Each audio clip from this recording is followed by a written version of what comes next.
And we are back to the depression that is Cartagra, Affliction of the Soul. So yeah, I had to actually abruptly end the last part because, guess what? There was a sex scene. So yeah, that's kind of the reason why the last part ended so abruptly. Sorry about that, but there's not really much I can do other than just kind of cut it there if there's really nothing important after that. So yep, we are back, and yeah, I'm not really sure where we're gonna go from here, actually. I think I remember from the last part, Madame Ojaku is going to get information for us or something like that. And we're basically going to be on the search for Yura. So I guess that's where this is going to be headed from now on. But, guess that also remains to be seen. Finally, a day off with great weather. Well, it's not snowing for once. The sun peeks out from behind the clouds. Despite the cold winter breeze brushing against my cheeks, today's a beautiful day. Even though it's only February, the sun's warm rays shining down on the road makes me squint. The plaza in front of the station is packed with families and tourists. This is where we're supposed to meet up. Sorry to keep you waiting, Ayasaki-san.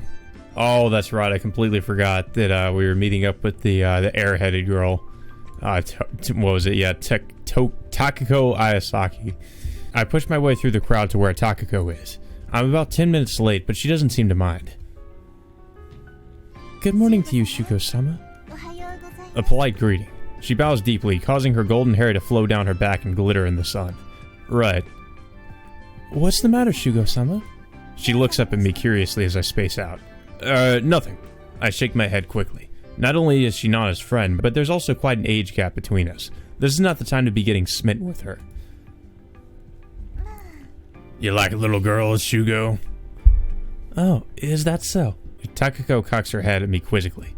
When I see that innocent-looking face of hers, I'm able to forget all the gloomy stuff that's been stressing me out these last few days. Come to think of it, I haven't gotten any proper rest lately. Dealing with the murders and my work have been eating up all my time. I guess taking days off like this once in a while isn't so bad. Shall we get going, Ayasaki-san? My voice is so full of cheer that it surprises even myself. Where to? I asked Takako, who's walking next to me. A classic thing to do in this type of situation would be to go shopping at a department store. Shugo-sama? Yes? I was hoping you could drop all this formality. Let's talk to each other just like we did back in the day. She stares up into my face. Back in the day, she says. Yeah, you're right. A grin slips onto my face as I reminisce about days long past. I was completely at ease back then with a much younger Takako. Things are a bit awkward because I haven't seen Takako in a while. She's matured and blossomed into a beautiful girl during that time. I've been acting unnecessarily reserved. I used to call you Takako-chan, right? I try to remember how I addressed her back then. Exactly right, Shugo-sama. She smiles that innocent smile of hers and leaps into my arms. Whoa there. Flustered, I wrap my arms around Takako's slender body. Okay, somebody's a little bit too clingy. I've always dreamed of spending time together with you like this, Shugo-sama. I'm looking forward to having a lot of fun today. Me too, Takako-chan. I feel strangely at peace when I see her smile. It hasn't changed one bit during all these years. By the way, is your grandfather doing well, Takako-chan? Her grandfather's name is Ayasaki Konosuke. We became good friends when I was working on that case in Izumo. Despite his situation, he was a friendly guy. I really owe him a lot for the kindness he showed me. The rest of the Ayasaki family treated us cops with great suspicion. Konosuke was the sole exception. Not really. Did something happen? Yeah. Her expression clouds over. He's sick and hasn't been doing so great. The doctor doesn't know whether or not he's going to make it through the winter. Oh, I guess that tough old geezer can't win out against the onslaught of time. It must hurt a lot for Takako. Old man Konosuke really doted on her. I'm not really sure what to say. I want to be by his side, but I've got school and... Takako looks like she has more to say, but she stops and looks down at the ground. Takako-chan? Nothing. Takako looks back up and shakes her head. How awkward. I'm sure there's something else she wants to tell me. There's no way I can just force it out of her, so all I can do is just sit here quietly sipping my coffee. It's already past noon by the time we leave milk hall. Ah, right. I try to sound cheerful, making an effort to clear away the pall I had cast on our conversation by bringing up Takako's grandfather. Takako-chan, do you enjoy going to the theater? Yes? I pull out Kazuna's tickets from my pocket. Actually, a production my friend's starring in starts at 3 p.m. Do you want to go watch? Today's apparently their opening day. The friend I was supposed to go with couldn't make it. Takiko's eyes light up. Shugo-sama? Are those tickets to the International Theater's Romeo and Juliet? Huh? Yeah, I think so. Please, take me with you. I was actually thinking about giving up because I couldn't get my hands on any tickets. Takiko was completely enthused. Wow. I didn't know they were so popular. Well done, Kazuna. Yeah, well done. You got me a date with a much younger woman. I probably shouldn't be going out with because she's not near my age. It's almost as though I've stepped into another world. Everybody here is decked out in gorgeous looking clothes. This is amazing. My tone is subdued. I'm somewhat overwhelmed by the whole experience. Yeah, and here Shugo is just wearing a fucking kimono. This is the lobby of the International Theater, which is holding Kazuna's production. I idly take a seat on one of the sofas nearby.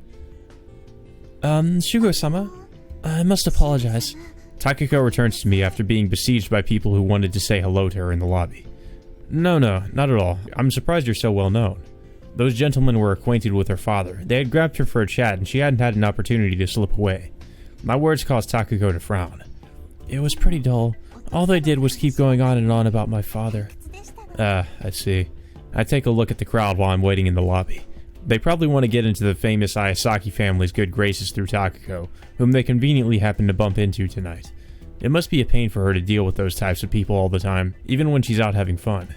I mean, you didn't really look that bored to me. It's admirable how you're able to gut it out like that. In fact, she looked almost congenial as I watched them talk. Yeah, well, it happens all the time. But it makes me kind of depressed to hear her say that so casually. That's probably typical of rich people from well-known families. They probably always have to hear about their parents and their parents' accomplishments rather than having themselves talked about. You know, it's kind of weird. Even though she appears young and carefree, Takiko is a daughter of the Ayasaki family. Their values are probably deeply ingrained in her. Maybe it would have been better to come at another time. There are a lot of invited guests here today since it's opening day. That's probably why there are so many of her father's acquaintances here as well. I feel really bad for her. We came all this way to enjoy ourselves, and yet here she is getting pestered by those people. No, not at all. I'll be fine if I'm with you, Shugo-sama. Takiko-chan. Just seeing that innocent smile of hers makes my heart ache. My heart. Shugo-sama, it looks like they're going to get started soon. Oh, alright. We follow the usher's directions and head for our seats. Oh, this'll be good. Romeo-sama. Oh, Romeo. Wherefore art thou, Romeo? Deny thy father and refuse thy name. How many times have I heard this line from that play? Or if thou wilt not, be but sworn, my love, and I'll no longer be a Capulet. Kazuna's voice rings through the silent darkness. Her crisp voice feels as though it's passing directly through my eardrums to strike a chord within my heart. Wow. My heart? Again? No! It's actually quite a stirring performance. I never imagined that fool Kazuna could pull off something like this. I'm unable to pull my eyes away from her. Her very expression exudes confidence. She's got an incredibly powerful stage presence. Wow. Takiko is also looking up at the stage, utterly spellbound. Kazuna's amazing. The words of admiration slip unbidden to my lips. Yeah, I admit it. I really underestimated how phenomenal of an actress she is.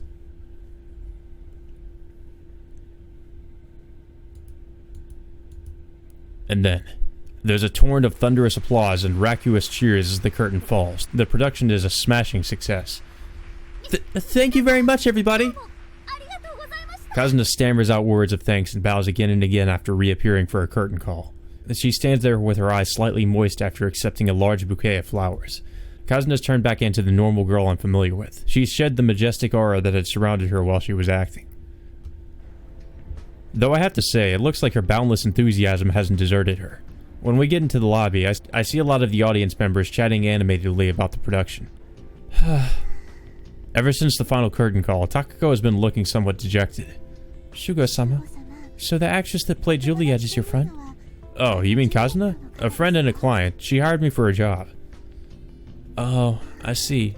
Takako seems really spaced out for some reason.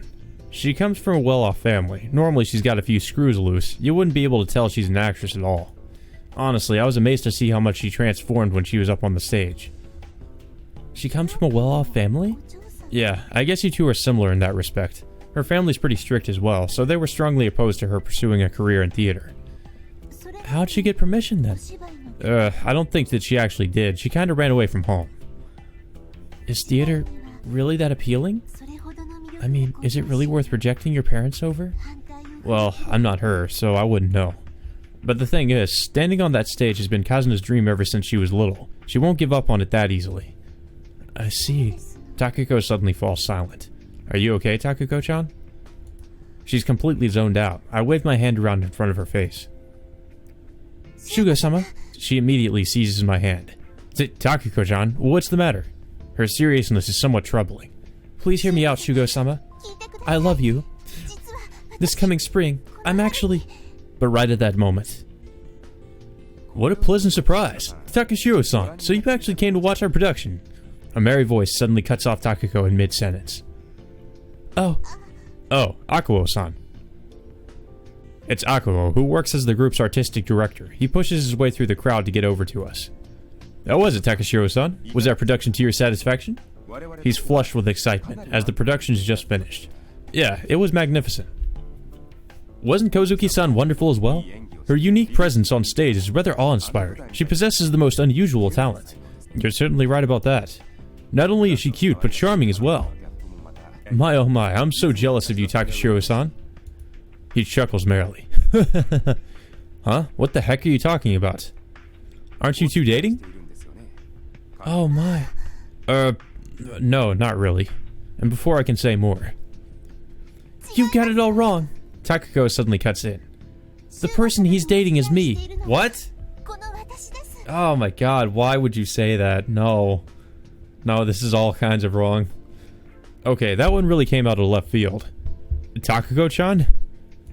She looks over at me completely serious. Oh-ho. Akuo turns to her happily. My mistake. How rude of me. What's your name, miss? Ayasaki Takako. Shugo-sama's been taking care of me ever since I was little. Ayasaki Takako-san, huh? Okay, got it. Akuo appears to have drawn his own conclusion about the situation. You're such an animated, lovely young lady. Man, there's more to you than meets the eye, Takashiro-san. I guess. With Takako's stare clinging onto me, I'm unable to deny his claim. Instead, I can only proffer a vague reply. This means I can vie for Kozuki-san's hand without worry, right? Yeah, it's pretty obvious that he liked her. I can't wait to try my luck tonight. Yeah, good luck with that. You're gonna get shot the fuck down.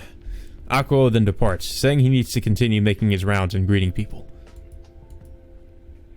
Takako looks up at me timidly. I'm sorry, Shugo-sama. Takako-chan, why don't you start by explaining what that was all about?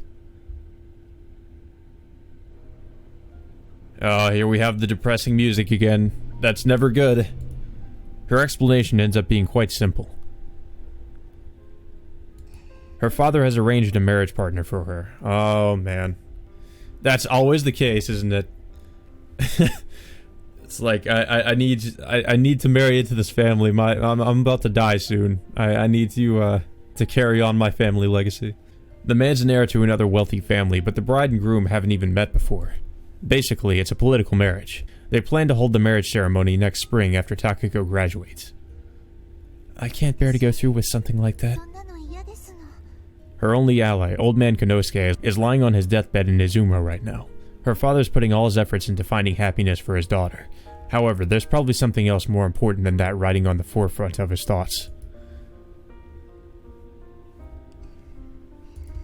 Takako has lived her whole life obeying her father's every word. She's never once thought about rebelling, but she just can't stomach this. She's unable to find it in herself to obey. I first met Takako when she was just a little girl. It was the first time someone had treated her as a normal person and ignored the fact that she bore the Ayasaki name. Shugo-sama? Please, help me. Oh man, this is just fucking out of nowhere. Unfortunately, as depressing as it is, we have to refuse here. We can't really... I mean, like, helping her would kind of... I don't know, like, if I didn't have a walkthrough up too, I would be like, oh, accept to help her, right? But refusing is the right choice. Like, I guess that kind of makes sense, because if we were to have accepted, then that would mean we would kind of just be trying to solve her problems, all the while trying to solve Kazna's, you know, or trying to help out Kazna, and now we're trying to help out her. We can't do all that at once, so yeah, we can't really do that. Especially since she just kind of thrust this on us all at once. And my reply is, I'm sorry, Takako-chan. Takako's expression crumbles. Her eyes begin to fill with tears. I can't help you, Takako-chan. But... I've got my hands full just taking care of myself. I can't do it, Takako-chan. I can see why she's doing this. Despairing at being thrust into a relationship built on politics instead of love. She's somehow come to idealize me. A man with whom she only talked a little bit during her childhood. Takako is probably just searching for a way out. Yeah, I think if he did accept, then that meant we'd also get another sex scene with her. I wouldn't mind giving my life to Takako if it meant I could save her. The thought, hypocritical as this, flashes through my mind for a split second. But, I'm really sorry, Takako-chan. At that moment, the face of a different girl surfaces inside my mind. No, I don't want you to apologize. Takako flashes me a courageous smile. Shugo-sama, I'm sorry for putting you through this. A single tear trickles down Takako's smiling face. Man, if they don't make you feel like shit for making the choice that you did, oh my god. It's like, technically it was the right choice, but we're still gonna make you feel like a fucking asshole for choosing it. But if you went with the other choice, then you probably would have ended up with the dead end. So, yeah. It's like, either way, you're fucked. I returned to the Yukishiro after parting ways with Takako. Well, apparently, I looked at in the guide. Apparently, if you choose Takako, then you get something called a nightmare end. I don't really know what the difference there is. Maybe you just see. I don't know. I guess you probably just end up dying. You probably get murdered. I mean, that's usually the case. That's kind of what happens in Kuro Shoujo if you make the wrong choices. Shugo-sama? I run into Hatsune on the way back to my room. You had a visitor. She was waiting for you up until a short while ago. Sorry about that. Guess I stood her up, huh? Who was it? Toji? No, it's the first time I've seen her come here. Her name was Shigusa-sama. She had long hair. Very pretty. No doubt about it. It was definitely Shigusa Tokiko. Oh, fuck. we let a big opportunity pass us there. Hatsune, did she say anything? Oh, yes. She told me to give this to you. Hatsune is clutching a small envelope in her hand. Right, thanks. I snatch the letter out of Hatsune's grasp and whirl around. It might be an invitation from Senri. I need to hurry back to my room and check it out. Shugo-sama? However, I stop in my tracks as Hatsune shouts my name loudly from behind. Who exactly was that woman? Are you having some kind of affair behind my back, Shugo? More older women? Telling her the whole story would take too long. Besides, I don't want Hatsune getting involved in this. Just a friend of mine. You have a lot of female friends, Shugo. Shugo-sama? Hatsune's face remains a mask of anxiety after my response. I don't think that really did anything to alleviate her doubts. I slide the door shut after returning to my room. So, they finally made their move. Inside the envelope is a scrap of paper with the date, time, and some details. You have received permission to meet Her Holiness. Please come to us tomorrow at noon. It's signed Shigusa Tokiko. Wow, that came sooner than I expected. Is this mere coincidence, or are they planning something? There's no way for me to know. The Holy Prophet. Well, I wonder what kind of fraud she'll turn out to be. Guess we'll find out. Shit. Intermissions are almost never good. Nighttime at Kaio Academy. There's not a soul in sight. Aside from the guards, there's nobody else left on campus. It's been a while since the sun has set. Well then. Despite the emptiness, Takashiro Nana peers carefully around at her surroundings while she approaches the chapel attached to the school. Seeing as how this is where the bizarre murders took place, nobody from the academy even dares venture near here now. That, and it's been blocked off by police investigators. All they do is stare at the building from a distance with a look of horror in their eyes. No surprise, considering what happened. After all, those gory murders occurred underneath the place where they pray every single day. However, those very murders bring joy to Takashiro Nana's heart.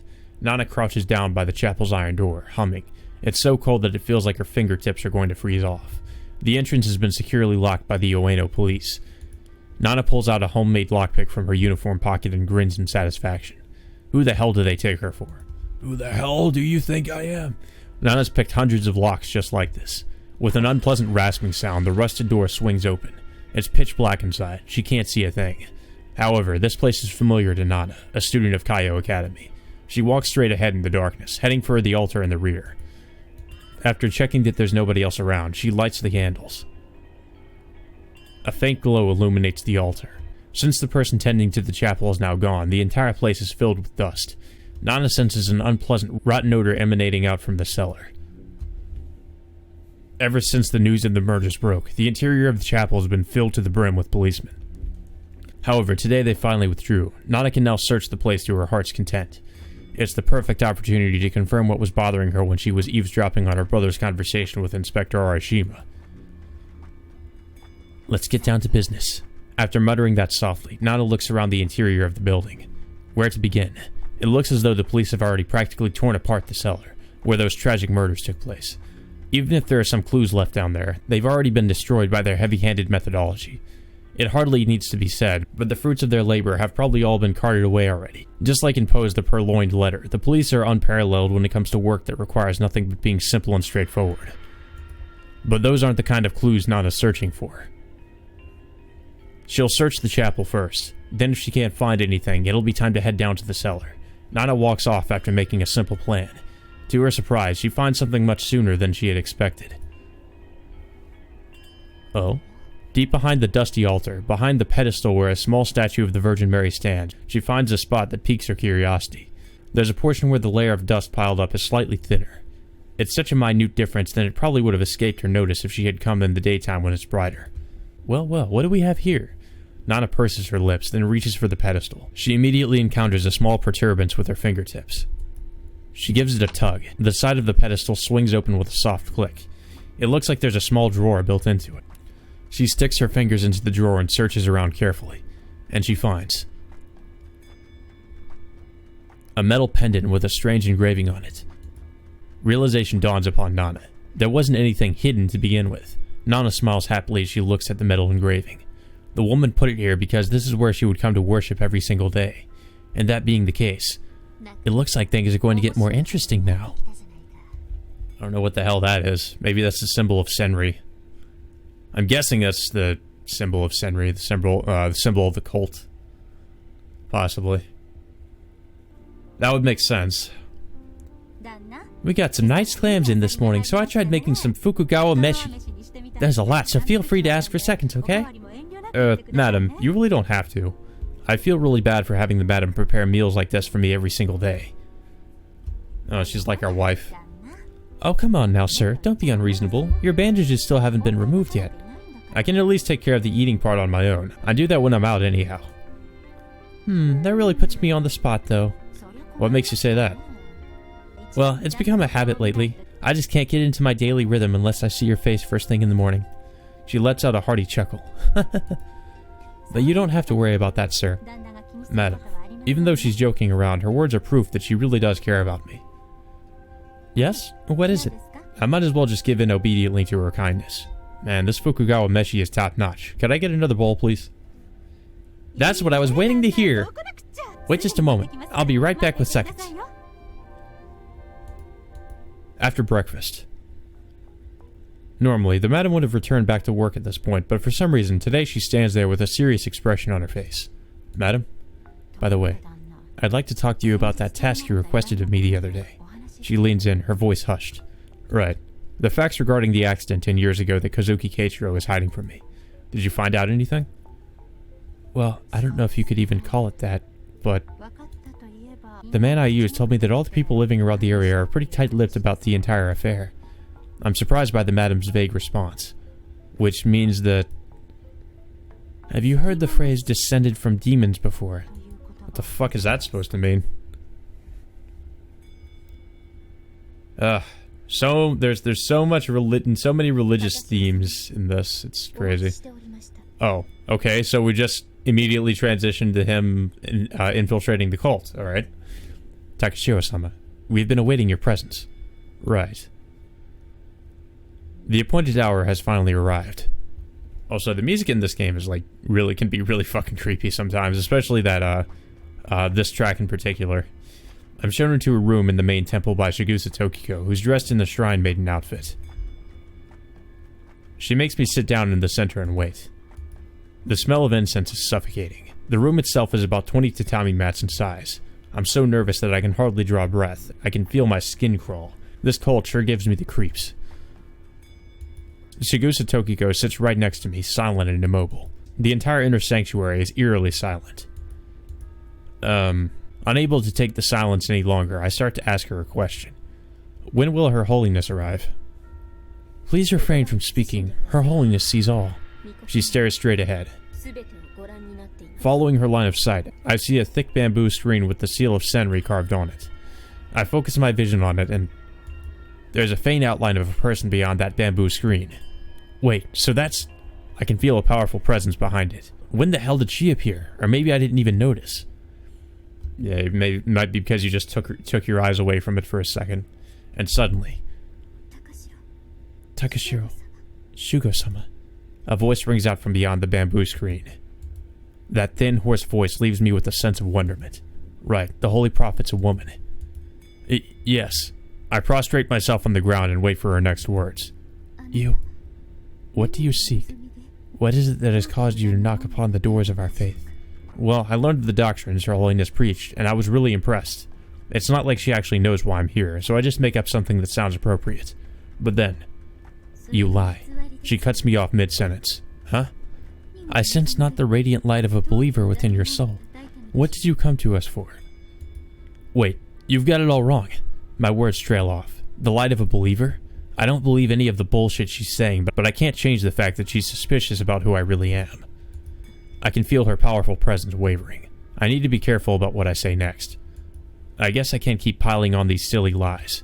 I expected no less from Her Holiness. Your keen insight is most impressive.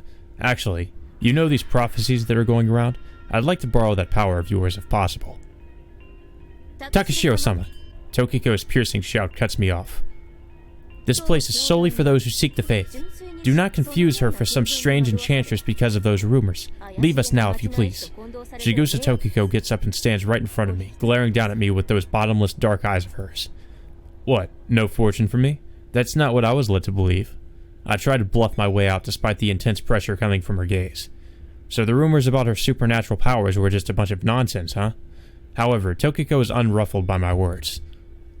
Please leave at once, Takashiro-sama. Her cool facade doesn't change. After glaring at each other for a few moments, nothing changes. Ugh. Just when I'm about to give up and rise to leave. Please wait. I don't mind, Takashiro Shugo-sama. Please state your desires. That thin, hoarse voice issues out once again from behind the screen. Your Holiness? From the way she spins around in panic, I can see that Tokiko wasn't expecting that either. But at any rate, this is a great chance. The truth is, I'm searching for somebody. Yes. Her voice is thin, but at the same time, it's gentle and soothing. The image I have of her as some half-crazed priestess gradually begins to fade. A girl by the name of Hyo. I pull out Yura's photograph from my pocket. There's a chance she may be one of my old friends, Kozuki Yura. And... Kozuki Yura. The voice from behind the bamboo screen quavers. There's a rumor that the woman named Hyo was a regular of this faith. There's no need for you to respond, Your Holiness. Prophecies are reserved for those of the faith. I see how it is. That's how you extort exorbitant amounts of cash from your followers, huh? Come to think of it, your faith even used those bizarre serial murders that took place in Ueno as a means to publicize itself. My provocation produces an unexpected response. Bizarre serial murders in Ueno? What are you talking about? I hear her voice tremble. Oh, you didn't know, Your Holiness? It's the talk of the town around Ueno. The fact that you prophesized those bizarre murders. In fact, you're pretty good at what you do. Takashiro-sama. Tokiko whips around to address me, her voice suddenly cold. Say any more and you'll invoke the wrath of Senri. Whoa, scary. I hear a surreptitious footsteps echo behind my back. I look around and find men dressed like priests surrounding the entrance, their faces expressionless masks. Going to resort to brute force to get me out of here. I explicitly state the obvious, hoping to avoid any sort of misunderstanding. We're not going to use violence. However, I would like for you to vacate the premises as quickly as possible. She nods from behind me. Damn it. My wounds still haven't healed yet either. However, she's dead. Huh? The very air itself appears to freeze for a split second. Everyone inside stops moving. I can see her body rotting in the ground. Give up. The girl you were searching for is no longer of this world. Your Holiness! Shigusa Tokiko interjects frantically. Tokiko, there's no need for violence. Takashiro-sama should be satisfied with this. Where's the proof? Give me the proof. I have no proof. You're a fucking private investigator. You should be like, where the fuck is your proof? But then again, this is a religion we're talking about, so they're not really too big on proof, are they? High noon in front of Ueno Station.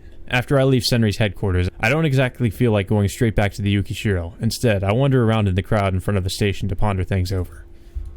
The breeze has stopped, and gentle sunshine shines out through a gap in the clouds. However, a dark shadow lies over my heart, the product of what happened moments earlier. She's dead. Kozuki Yura is dead. So it's not in the metaphorical sense like Kozuki Keiichiro said to me earlier. Yura's actually dead? The moment it was said, the confused expression on Shigusa Tokiko's face piqued my curiosity. The expression belies the fact that there was some element of truth in Her Holiness's words, and that they weren't just a random lie. And if that's the case, what on earth is happening inside that cult? A woman who visited the cult died. An accident during training, internal strife, abuse from one of the leaders. Hell, there are a million different scenarios I can come up with. Well then, there's another matter that requires thinking about. That accident 10 years ago involving Yura. The information I got from the madam this morning is full of holes. The fact that it involves the wealthy, influential Kozuki family must have something to do with that. All the townspeople have clammed up. Her informant couldn't get anything other than bits and pieces of various rumors. I guess I've got to pay another visit to the Kozuki family, and that makes me pause and think. Even if I visit them again, that arrogant bastard Keiichiro will probably just give me the runaround. It kinda rubs me the wrong way just thinking about it, but I guess it might be good if I bring someone along to help. Keiichiro had hidden the real goal of my investigation from Kazuna. And after hearing all the rumors about the Kozuki family the madam had collected for me, I get the feeling Keiichiro is hiding a whole lot more. Alright, I'll get Kazuna to come with me to Zushi. Though Keiichiro's reaction upon seeing Kazuna may have the opposite effect. But the fact still remains, if I go alone, I doubt I'll get anything new out of him. I ring up Kazuna's home on the telephone. Luckily for me, Kazuna hasn't gone out anywhere. Apparently, she's still sleeping in her room. Okay. We're going to my house in Zushi? Gotcha. Jesus Christ. Go back to sleep. Looks like she's still half asleep.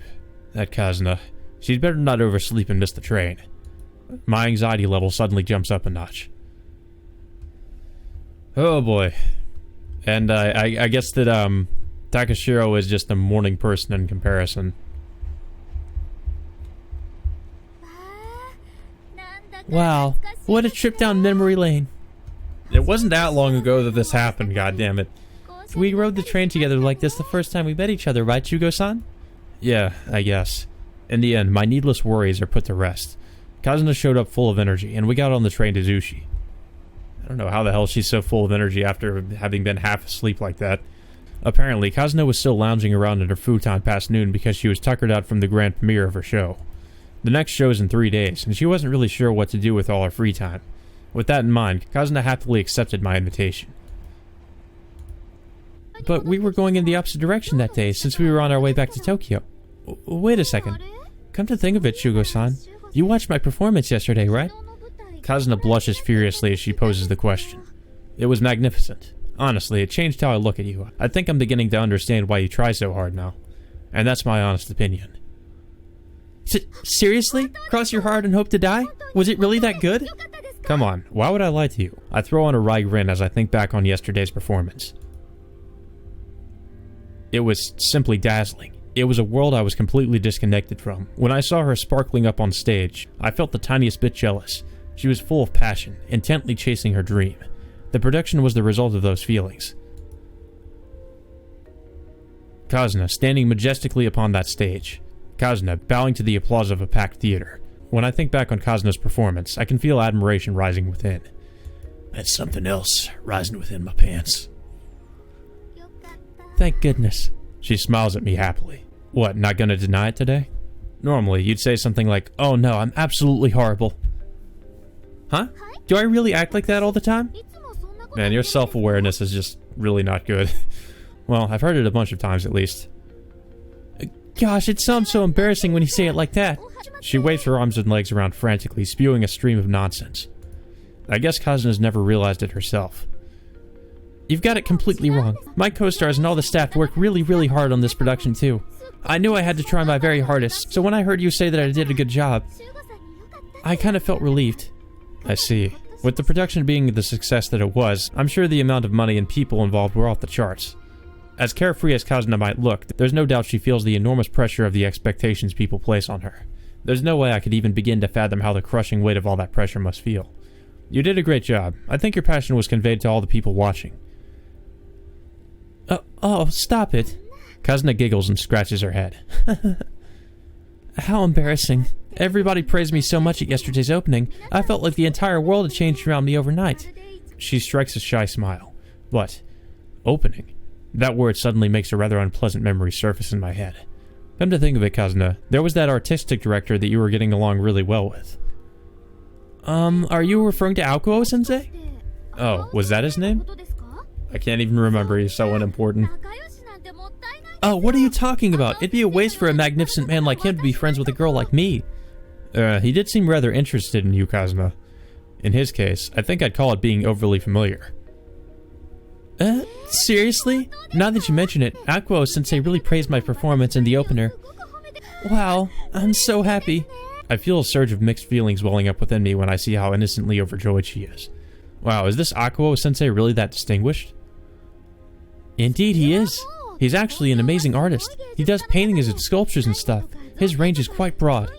He's worked as the artistic director for many famous productions. A lot of people in my troupe are big fans. He's actually really well known all over the world. Wow, I see. This man's almost like a creature from a different world. I can kind of understand why Kazuna's getting so worked up about him now. Huh? Shugo-san, you're kind of frowning there. Nah. I allow myself a derisive chuckle. I was just thinking that you'd be on even ground compared to a famous guy like that. Although it does make me feel kind of miserable to think that. Shugo-san? I'd expected Kazuna to be overjoyed and scream, "Oh my god, seriously?" or something to that effect. However, Aokuo certainly is a wonderful man, but there's another guy I'd rather be with. Man, it's so weird how she's like, she lacks common sense and is so, like, not self-aware about everything, but yet she, like, can somehow read our mind when we're thinking about something like that. Like, oh, she must be interested in that guy, and yet she just seems to know that we're thinking that. Like, how the fuck? How can you be so stupid, but yet be so insightful and, or kind of, I don't know, intuitive in one regard? Maybe it's just the female intuition, I don't know. Huh? Ah! Oh, whoops, that just slipped out. It just slipped out, did it? Forget it. I didn't say anything. Wow, today's a pretty chilly one too, huh? Right. I can feel my cheeks getting hot for some reason. We both end up looking downward in embarrassment. And then Shugo's kind of a fucking idiot for not realizing that she's probably talking about him. The awkward silence drags on for a short while until... You know what? Kazuna claps her hands together. Why on earth did you suddenly want to come to Zushi, Shugo-san? You mentioned that it had something to do with my sister's case. Yeah, I guess I haven't given you the full rundown. To tell the truth, I'm really reluctant to fill her in. The rumors surrounding the Kozuki family, Keiichiro's deceit, and the secret that I'm keeping hidden from Kazuna. However, you're not going to be very happy to hear this. You'd better prepare yourself. I have no desire to keep deceiving Kazuna anymore. Okay. She nods, a doubtful look on her face. You probably left for Tokyo without knowing any of this. Of course, I'm referring to the fact that her sister was the root of the rumors surrounding the Kozuki family. Ellipsis. I haven't seen the Kozuki's daughter lately. That rumor started spreading during the summer, 10 years back.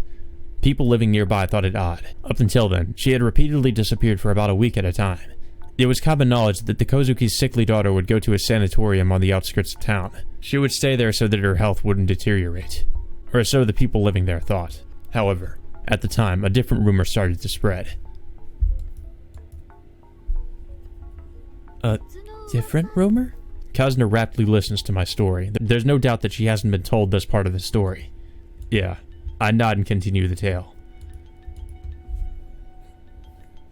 Right around the time when Keiichiro was getting his business off the ground, there was a lot of businessmen coming and going in and out of the place. A number of them encountered some rather strange events going on inside the mansion when they were there for business talks. There were mysterious noises coming from somewhere inside the mansion. It was a series of low, guttural, indescribable cries that sounded like a cross between a beast's roar and a woman's death throes. Whenever Keiichiro heard them, his mood would turn foul, and he'd call over his wife Ryoko and give her some commands. One time, a suspicious guest asked Keiichiro about it. "You know those strange noises we've been hearing? If you're keeping some manner of rare beast in here, I'd very much like to see it." Keiichiro responded with a cross look on his face. "I have nothing of the sort here. It's just my daughter making a racket. Please ignore it." "Your daughter? But why is she screaming like that?" Something went wrong, and after falling into a depressed silence, Keiichiro didn't say any more about his daughter.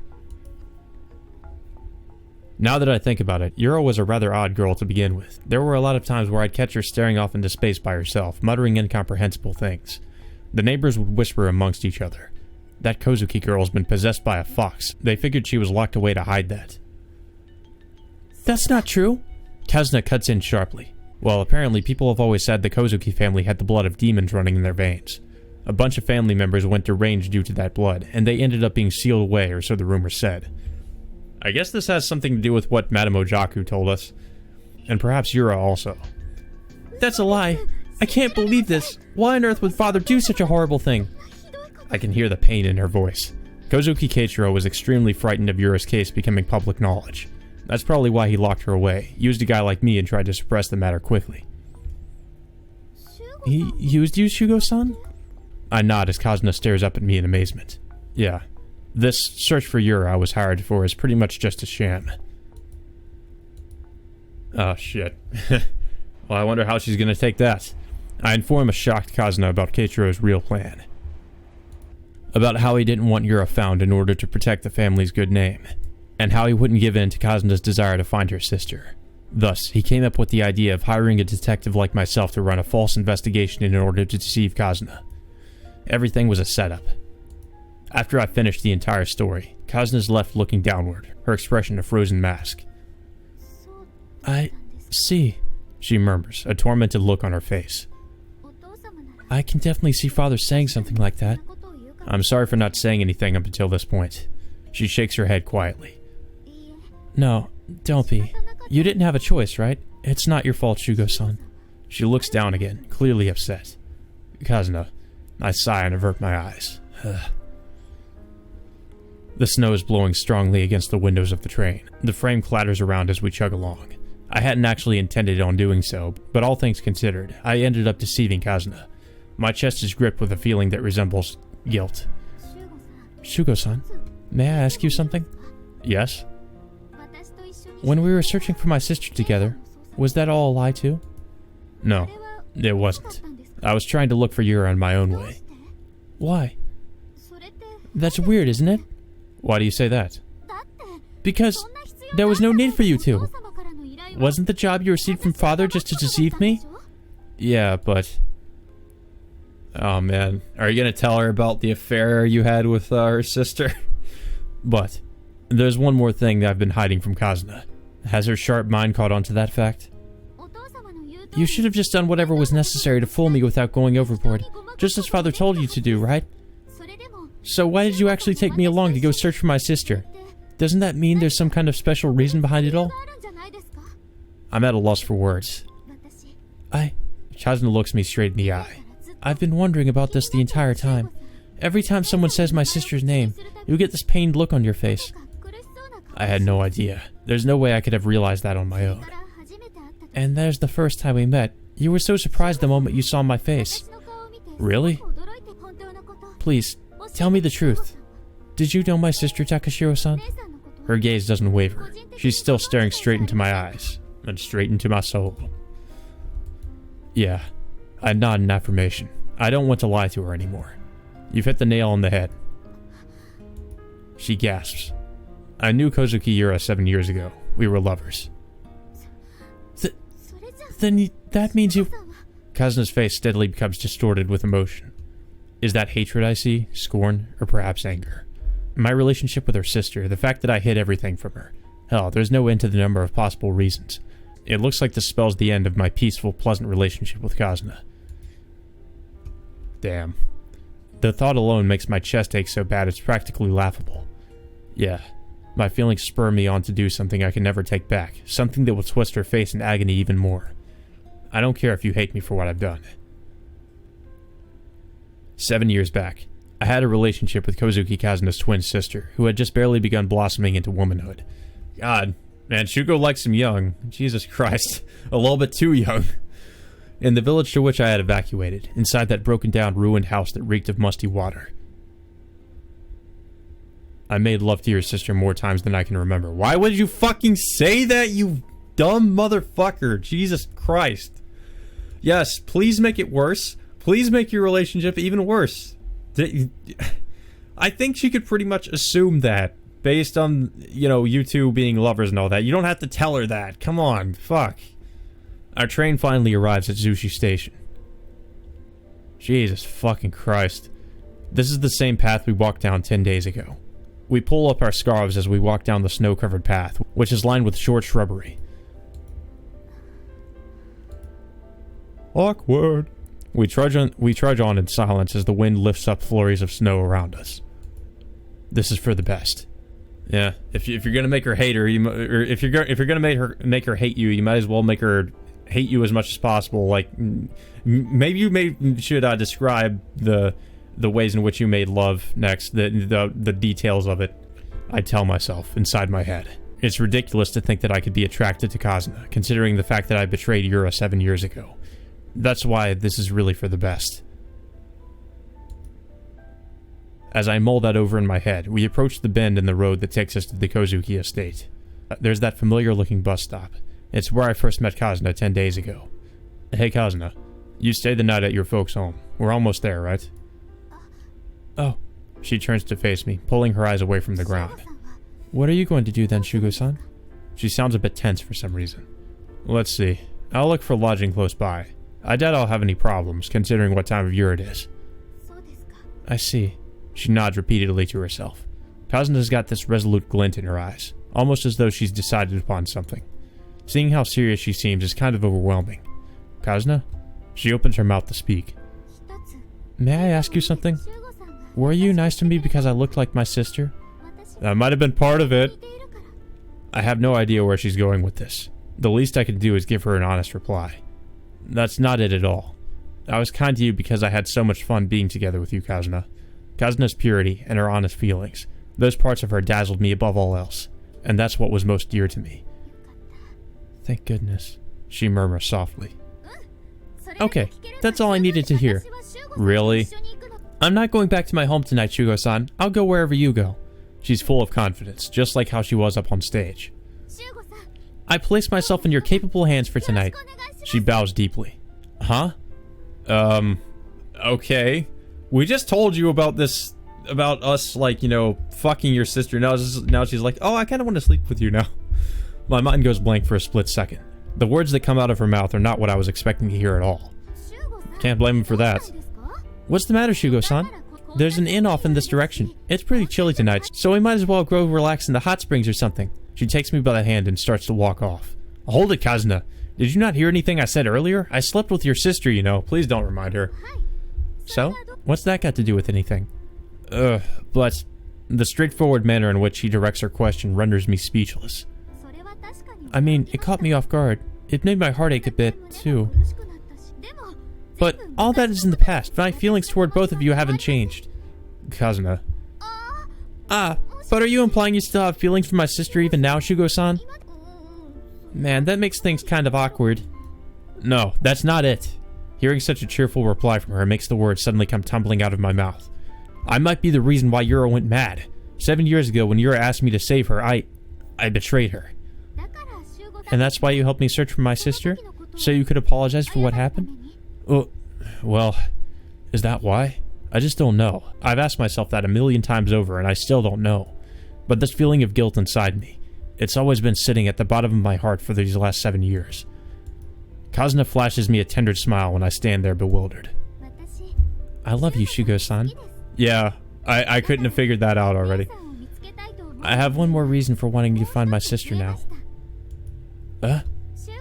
If you really want to apologize to her, then I'll help you out.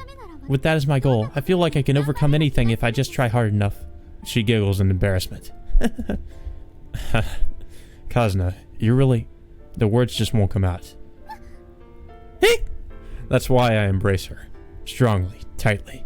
I'll never let her go again. Shugo-san. As she whispers my name, Kazuna gently slips her arm behind my back. I have no idea how long we stand there, embracing each other. When I raise my eyes, I suddenly find Nana standing right in front of me. How the fuck did she get here? Do you just teleport? Like, how do you get here?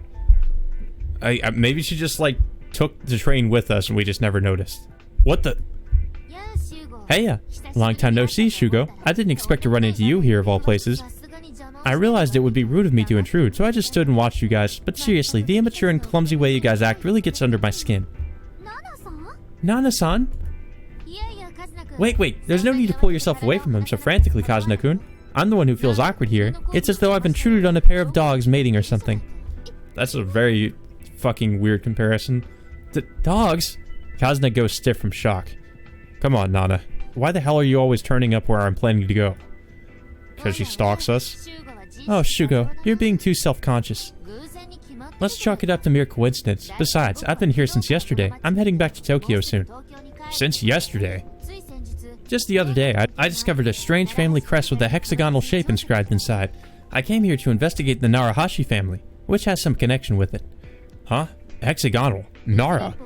The shape of the Narahashi family's crest is well known. In addition, their business has been pharmaceuticals for generations, which means that they're chemists. Huh? As usual, I haven't the slightest clue what she's talking about. Man, Shugo, you really are ignorant, aren't you? I suppose they do say that people with more faults are more attractive. You know, I love the fact that your brain is so full of holes. You feel the same way, do you not, Kazuna-kun? Are you trying to say that our brain is even more full of holes than hers? Huh? Huh? Kazuna's completely flustered after she's suddenly brought into the conversation. Kazuna's an airhead, but at least she's not as airheaded as Takako is, but she's still a fucking airhead. What's the matter? Cat got your tongue? You were openly professing your love so passionately just a few moments ago. What? Nana-san, don't tell me you saw it all. There's an ominous grin on her face. You were both ever so cute. I'm ashamed to admit this, but I was quite close to getting a little wet. Why? Please go away. Please go the fuck away. What? Once again, Kazuna goes rigid with shock. Ugh, cut it out. The least you could have at least said like, oh, I was close to tears. Why'd you have to say that? What the fuck is wrong with you? You know what? No, what isn't wrong with you? Kazuna, stop talking to her. Just the act alone will make you go nuts. We're in a hurry, so we're taking off right now. I take her by the hand and start to walk off. I'm so jealous of how immature you guys have become. I'd like to join your little circle after I've finished with this case. Is that okay with you, Kazuna-kun? Huh? The hell do you mean by that? I don't want to know what she means by that. No, don't talk to her. You're so innocent, Shugo. God, she sounds like a fucking villain the way she laughs. We keep plowing ahead without turning around. Her demonic cackles chase us from behind as flurries of snow swirl about us.